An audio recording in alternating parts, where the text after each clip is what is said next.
pisan antara sareng-sareng kami sholawatan. Semoga pada kesempatan kali ini satu kehormatan buat saya. Semoga apa yang nanti saya akan sampaikan ada manfaat maslahah bagi kita semuanya. Dan semoga PT Cuan Islami semoga menjadi bertambah berkah. Amin. Bertambah berkah dan semuanya bisa eksis, istiqomah, dan Allah naikkan derajatnya dan keberkahannya buat semuanya. Salawat dan salam semoga terlimpah kepada Nabi tercinta Nabi Agung Muhammad Sallallahu Alaihi Wasallam yang kita selalu berharap bisa menapaki jejak langkahnya dan juga kita bisa berilhami di dalam pemikiran kita dan juga kita mendapati keberkahan di dalam mengikutinya dan kehidupan kita di dunia terlebih di akhirat nanti. Pada kesempatan kali ini mohon maaf kalau nanti kurang begitu berkenan, jauh dari harapan, tapi saya lebih senang karena ini nuansanya anak-anak muda, jadi nanti bisa membuka dialog, saling berwacana. Dan kalau ada hal yang jauh dari apa yang saya ngerti, saya mohon maaf, karena saya sendiri bukan narasumber yang bisa mewakili dari semua persoalan yang terkait dengan masalah spiritual, sehingga bisa jadi PR buat saya nanti. Sehingga saya juga senang kalau ada masalah yang berkembang dan itu menjadi hal yang baru yang perlu saya perdalam seperti itu. Ini bapak-bapak semua nih, ibu-ibu, bapak-bapak, apa yang jomblo masih banyak? Oh. Yang sudah bersuami istri berapa persen? 10%. Sisanya calon-calon. Semoga dengan upayanya dengan menemukan dunia bisnis selanjutnya berusaha maju dengan bersama itu pula dengan ditemukan pasangannya dan bisa bukakan pintu rezeki dan kembali kepada apa yang saya sampaikan. Ini temanya agak sedikit bebas saja ya. Berangkat dari ayat Allah yang menyatakan seperti ini, man amila sholihan min dzakarin wa unsa wa huwa mu'minun falanuhyiyannahu hayatan thayyibah wa lanajziyannahum bi ahsani ma kanu ya'malun. Siapa yang beramal soleh, baik laki maupun perempuan, dan dia beriman,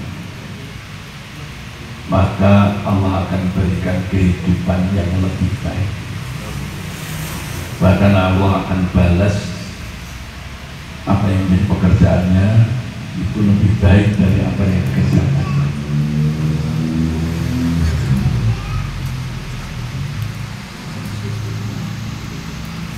Memahami apa ayat itu memang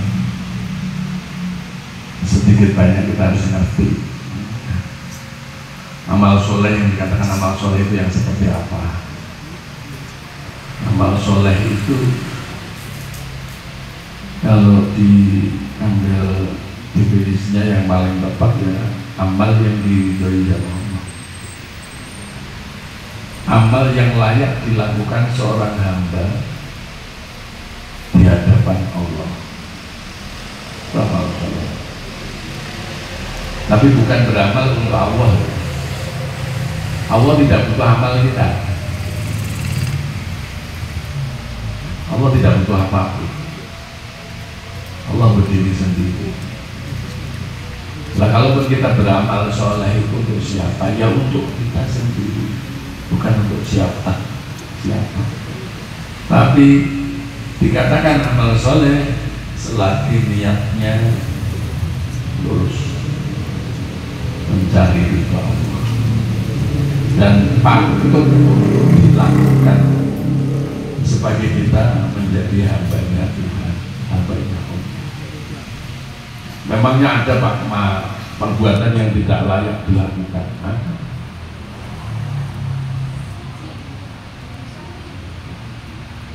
Mungkin anak soleh sering kita dengar, di antaranya yang sering menjadi patokan anak soleh itu kalau berbakti sama orang Allah, itu sudah selayaknya. Bagaimana tidak selayaknya kita lahir atas perjuangan kedua orang tua, dan kita tidak bisa menafikan itu apapun, bahkan tidak bisa melihat prasyarat apapun untuk berbakti kepada keduanya, baik maupun dia itu seperti apapun, sampai beda keyakinan sekalipun, itu di situ ada kewajiban kita untuk berbakti seperti itu. Itu sudah selayaknya. Jadi amal soleh itu lebih tempat selayaknya dilakukan oleh hamba Allah, dan tidak lain tidak bukan tujuannya hanya mencari ridho Allah. Kalau geser dari itu belum bisa dikatakan amal soleh. Pak, kita itu kerja itu kan orientasinya profit, Pak, orientasinya keuntungan. Apakah itu bisa dikatakan amal soleh? Makanya kita jangan kemudian menganalogikan begitu saja. Kita orang usaha, orang bekerja, bisnis, sudah pasti kan di situ ada profit, ada keuntungan. Cuman di sini yang membimbing pekerjaan kita itu dengan adanya profit itu tetap dalam koridor ridho Allah. Tentunya kan sesuai dengan syariatnya, harus halal, gitu kan? Halal, tidak mengandung gharar, tidak mengandung tipuan, semuanya dilakukan dengan benar-benar tanggung jawab, jangan ada yang dirugikan lagi. Jadi bekerja atas nama ridho Allah itu ya pekerjaan yang sesuai dengan syariat, aturan, seperti itu. Nah, kemudian apakah bekerja dengan ada keuntungan itu sudah termasuk ridho? Selagi itu tadi prasyaratnya gitu. Kita itu pantas diridhoi Allah atas pekerjaan kita. Ridho itu sebenarnya apa tuh Pak? Sebenarnya ridho itu lebih mudahnya kita itu rela gitu. Gusti Allah rela dengan pekerjaan kita. Ridho itu seperti itu, mudahnya. Nah, di situ kemudian didasarkan oleh keimanan. Wa huwa mu'minun. Kita ini sudah bisa dikatakan sebagai orang beriman apa belum? Kira-kira apakah itu hanya sebatas pengakuan kita beriman, atau memang kita ini sudah benar-benar beriman? 100, 200. Nah, iman itu lawannya apa? Iman itu lawannya kafir, Pak. Iya betul. Apakah kafir lawan dari iman? Iman itu percaya. Kafir itu ingkar. Di tengah-tengah antara percaya dan kafir, ingkar, itu ada ragu. Nah, Makanya iman itu harus ada keyakinan. Yakin itu lawannya ragu. Kalau kamu nggak yakin alias ragu, itu berarti kamu belum masuk orang yang beriman. Karena yang dikatakan beriman itu harus yakin. Kalau kamu masih ragu-ragu, ini bisa di posisi kekafiran, mengingkari. Nah seperti itu. Makanya ketika kita dikatakan beriman itu ya benar-benar tidak ada keraguan. Kira-kira ragu nggak selama ini? Gusti Kanjeng Nabi yang 15 abad yang lampau, kita hanya dengar ceritanya, kira-kira menyaksikan atau tidak, ragu apa enggak? Itu secara keilmuan. Secara kita sendiri sebagai personal mengenal Tuhan, Gusti Allah itu dekat atau jauh?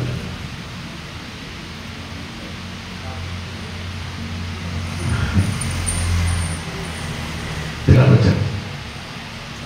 Kalau dikatakan dekat di mana? Kalau dikatakan jauh di mana? Supaya hal itu bagaimana?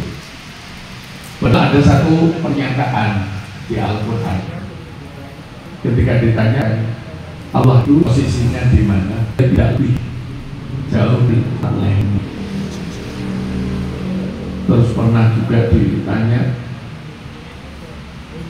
Innallaha qarib, Allah sangat dekat. Jangan sendiri merasakan kehadirannya enggak? Kalau Allah itu dekat.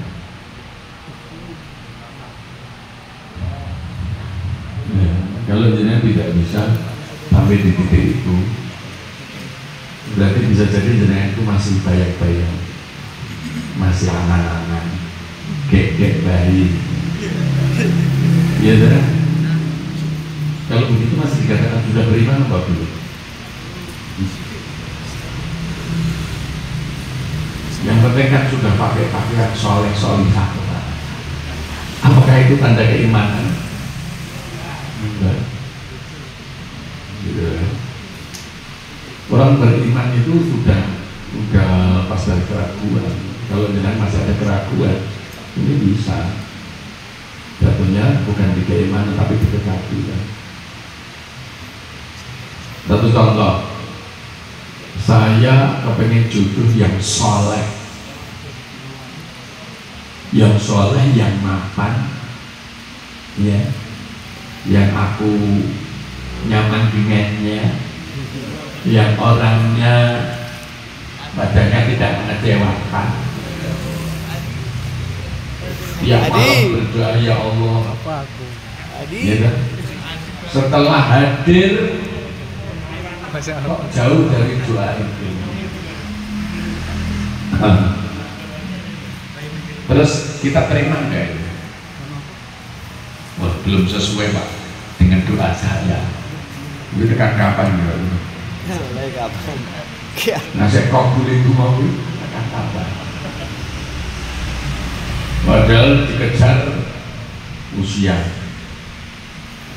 umur selawe itu yang cara wong Jawa yang ngandake senenge lanang wedok selawe. Iya, senenge lanang wedok. Lumayan wong rabi. Nek wis umur 35 kok ijek ya Allah. Ndonga terus.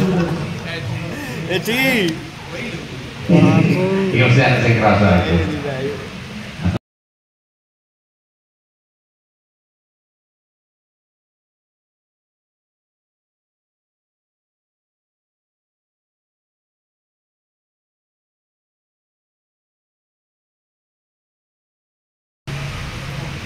Gitu. Ustadz kalau ustadz itu jaminan, kalau kaji itu jaminan. Kalau kaji harus seperti sholat.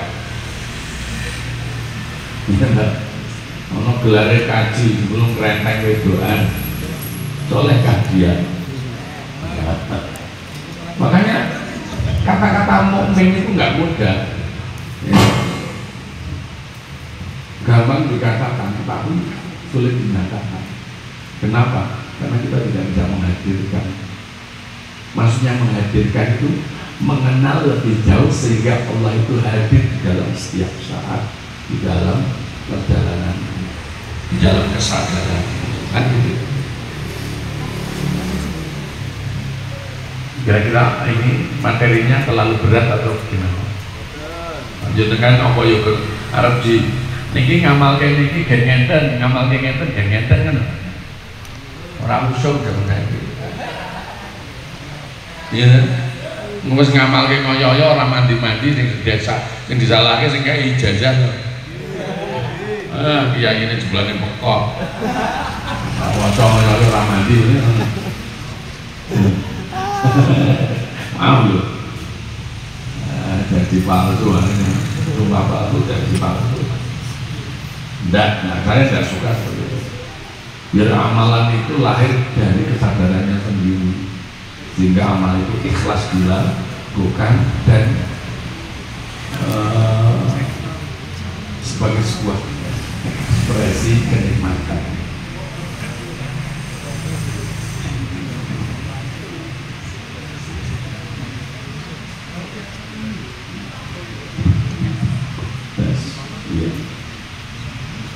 Jadi kata beriman itu tidak mudah. Ketika dikatakan bahwa iman adalah membenarkan dalam hati, mengikrarkan dengan lisan, menyatakan dengan perbuatan, tidak semudah itu. Kalau kita itu jatuhnya di konsep, kita itu sudah seakan-akan sudah beriman, tapi belum, karena hadirnya Allah dalam dirimu itulah keimanan yang sesungguhnya. Dan ketika kita belum menemukan itu, ya barangkali untuk keislaman ini masih klaim diri, masih pengakuan gitu. Tapi belum benar-benar gitu. Tapi apakah itu salah? Ini tidak bicara salah benar loh ya. Kita berproses. Orang itu ketika berproses ya jangan disalahkan. Kita nggak bisa bukan salah benar di situ. Ya. Jadi orang yang beriman dan beramal soleh itu dijanjiin sama Allah. Walanuhyiyannahu hayatan thayyibah. Maka Allah akan berikan kehidupan yang baik. Baik ini maknanya luas. Kehidupan pribadinya baik, kehidupan rumah tangganya baik, kehidupan bertetangganya baik, kehidupan pribadi spiritualnya juga baik. Jadi maknanya baik di sini luas. Hayat juga. Bahkan dikatakan Allah akan balas perbuatan kita itu dengan yang lebih baik. Ini cocok sekali dengan pernyataan di Al-Quran juga bahwa orang membawa kebaikan satu, Allah gantikan berapa? 10. Dalam Islam ada rukun iman yang sampai 6. Nah, saya mengambil di rukun iman yang ke-6 itu dan qadar, salah satunya adalah takdir gitu kan. Takdir ada sesuatu yang ditetapkan oleh Allah Subhanahu wa taala, dan sedangkan pemahaman saya gitu kan, ada doa itu adalah kehendak dari manusia gitu. Nah, dari takdir dan doa itu sendiri, manakah yang lebih kuat, Pak? Apakah itu memang sudah ditetapkan? Lantas kalau memang takdir itu lebih kuat, apakah doa itu juga kita meminta itu jauh lebih kuat dari takdir? Itu, Pak. Itu untuk pertanyaan saya yang pertama, Pak. Untuk pertanyaan saya yang kedua ini bukan dari Bapak yang menyampaikan, tapi ingin saya tahu sendiri, Pak. Gitu. Di dalam surat Al-Quran, Nabi Muhammad itu surat paling pertama adalah surat Al-Alaq, gitu kan. Lantas kenapa di dalam susunan Al-Quran itu yang pertama itu surat Al-Fatihah, gitu. Jadi mohon maaf Pak kalau dalam pertanyaan saya ada yang salah. Assalamualaikum warahmatullahi wabarakatuh. Waalaikumsalam warahmatullahi wabarakatuh. Pertanyaan pertama, jadi memang rukun iman ada 6. setiap iman itu ada konsekuensinya kan gitu. Iman pada Allah ada konsekuensinya, jadi kan harus mengenal jauh siapa Allah.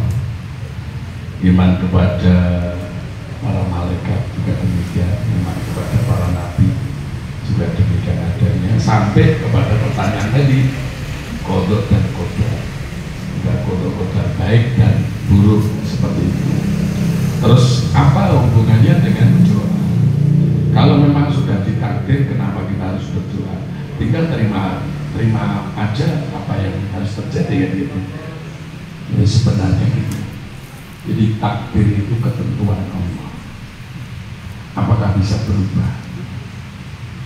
Itu bisa berubah. Dan kita tidak pernah tahu itu berubah apa tidak. Ya kan? Dan kita tidak tahu takdir kita yang mana kan itu. Tapi antara takdir baik maupun buruk, dua-duanya sama dari Allah. Jadi kita itu diperjalankan Allah dalam kondisi buruk, dalam kondisi baik, baik situasi, keadaan, perilaku maupun apapun itu di situ. Apa yang telah terjadi baru kita tahu kalau itu takdir kita. Tapi kalau apa yang belum terjadi, kita harus berdoa.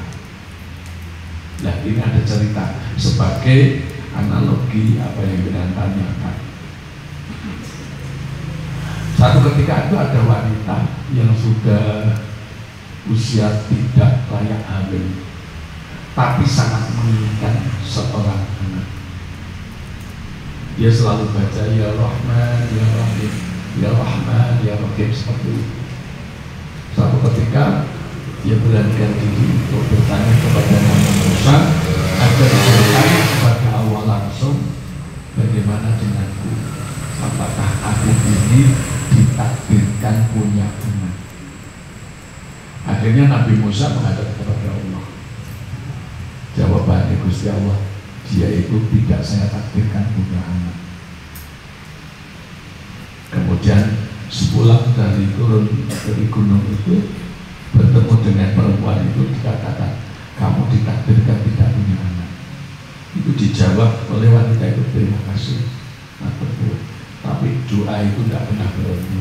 Ya Rahman, ya Rahim, ya Rahman, ya terus tetap berdoa terus sampai dalam durasi waktu yang cukup lama. Dia kemudian bertanya lagi kepada Nabi Musa dan jawabannya masih juga sama. Itu dia saya takdirkan tidak punya anak. Kira-kira kita lebih baik tidak berdoa atau tetap berdoa setelah di perjalanan itu? Kira-kira kalau kita yang ngalami gimana? Wes ditompo wae ya. Ditompo wae saya takdirku kayak ini. Gitu. Boleh nggak? Ya boleh. Silakan kalau mau itu. Tapi apakah kita meminta kepada Allah? Tidak boleh juga. Gusti Allah itu maha segalanya. Namanya maha segalanya itu kamu jangan pernah meyakini Allah itu sesuatu yang tidak mungkin kan? Akhirnya wanita pulang tadi tetap berdoa, ya Rahman, ya Rahim, ya Rahman, ya Allah berikan keturunan terus sampai tanpa dia menghadap Nabi Musa yang ketika kecuali dia telah membawa momongan alias dia itu hamil dan punya anak. Dan ketika dia bawa bayi itu dia dapat Nabi Musa terheran-heran, loh ini siapa ini? Ini anak saya. Nggak mungkin, ini pasti bukan anak kamu, ini anak saya. Saya hamil, saya punya anak dan lahir anak ini. Loh, karena Allah kemarin takdirkan kamu juga punya anak, kok kamu bisa punya anak? Akhirnya Nabi Musa kan berprotes ya, terkenal Nabi Musa itu dapat gelar kalimullah, orang yang bisa bicara dengan Allah kan gitu. Menghadap kepada Allah, wahai Allah, kenapa wanita itu datang kepadaku dan membawa seorang anak kecil, dan itu dia katakan itu sebagai anaknya. Dulu jenengan katakan bahwa dia ditakdirkan tidak punya anak, kok kok sekarang dia membawa anak itu? Jawabannya Allah, ketahuilah rahmatku, kasih sayangku mendahului